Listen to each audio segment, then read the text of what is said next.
A little closer to home tonight in Siouxland, the Dorothy Pecaut Nature Center finished off 2024 and started 2025 resolutions a little early by taking a last day hike. It all happened earlier today. Let's take you there. Our KTIV cameras were there along the way. Those in the community bundled up for the weather as they took off on a 3/4 mile trail today.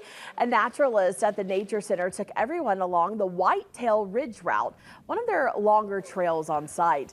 This is the first time the Dorothy Pecaut Nature Center has done a hike on the last day of the year. And the hike guide at the travel center says she loves hiking and showing others around this beautiful scenery.